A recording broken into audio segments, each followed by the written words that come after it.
হংকংয়ের বিপক্ষে চোখে চোখ রেখে লড়তে বাংলাদেশের একাদশে একাধিক পরিবর্তন জরুরি। শুধু একাদশ নয়, পরিবর্তনের সবচেয়ে বড় যে জায়গা রয়েছে তা হলো কোচিং প্যানেল। বর্তমান কোচিং স্টাফের বেশিরভাগ সদস্যই কোনো না কোনোভাবে সিন্ডিকেটের সাথে জড়িত।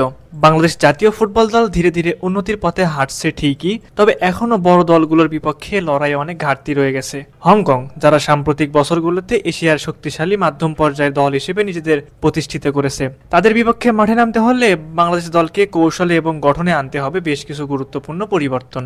কারণ হংকংয়ের ফুটবল গতি নির্ভর, টেকনিক্যাল এবং মাঝমাঠ নির্ভর, যেখানে বাংলাদেশ অনেক সময় ছন্দ হারিয়ে ফেলে। হংকংয়ের বিপক্ষে মাঠে নামার আগে বাংলাদেশের 5টি জায়গায় পরিবর্তন আনা দরকার। যে 5টি জায়গার পরিবর্তন সম্পন্ন হলে নিঃসন্দেহে বলা যায় হংকংকে হারানো সহজ হবে। চলুন সেই পরিবর্তনের সেই 5টি জায়গা ভিডিওর বাকি অংশে দেখে নেই। নাম্বার 1, স্ট্রাইকার হিসেবে রাকিব নয়, বিকল্প ভাবনা দরকার কোচের। রাকিব একজন উইঙ্গার, অথচ বাংলাদেশের সিন্ডিকেট কোচ হাবিয়ার কাবরেরা তাকে স্ট্রাইকারে রোল প্লে করতে দেয়, অথচ সাইড বেঞ্চে আলামিনের মতো পরীক্ষিত স্ট্রাইকার বসে থাকে। তাই একজন ফিজিক্যালি স্ট্রং ও হোল্ড আপ প্লেমেকার সক্ষম স্ট্রাইকার দরকার, যেমন জায়ান হাকিম। আলামিনকে আক্রমণে ব্যবহার করা যেতেই পারে। নাম্বার 2, উইংয়ে স্পিড ও কাউন্টার অ্যাটাকিং ক্ষমতা। হংকং সাধারণত বল পজিশন ধরে রাখতে চায়, ফলে তাদের বিপক্ষে সবচেয়ে কার্যকর কৌশল হতে পারে কাউন্টার অ্যাটাক।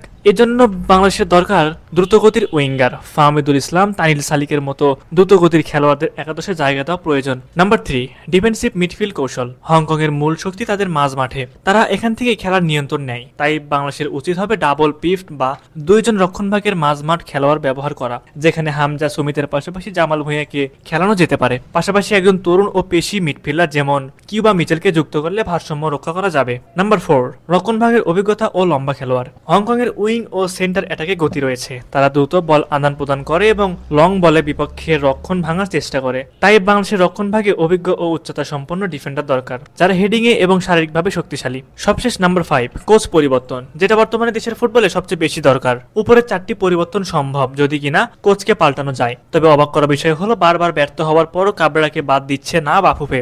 এখন দেখার বিষয় শেষ পর্যন্ত ফেডারেশন কি করতে পারে। হংকং এর বিপক্ষে জয় পেতে হলে শুধু স্কিল নয়, কৌশলগত রদবদল এবং খেলোয়াড় নির্বাচন খুবই গুরুত্বপূর্ণ। বাংলাদেশের একাদশে প্রয়োজন হবে গতি, শক্তি, অভিজ্ঞতা এবং কৌশলের সঠিক সমন্বয়। কেবল আবেগ দিয়ে নয়, হংকং এর বিপক্ষে ঠান্ডা মাথায় পরিকল্পিত ফুটবল খেললেই মিলতে পারে কাঙ্ক্ষিত ফল। এখন সময় এসেছে সাহসী একাদশ গঠনের। সুপ্রিয় দর্শক, আপনাদের কাছে কি মনে হয় এই 5টি পরিবর্তন করলে বাংলাদেশ কি পারবে হংকংকে হারাতে? অবশ্যই সেই বিষয়ে আপনাদের মতামত আমাদের কমেন্ট করে জানাবেন।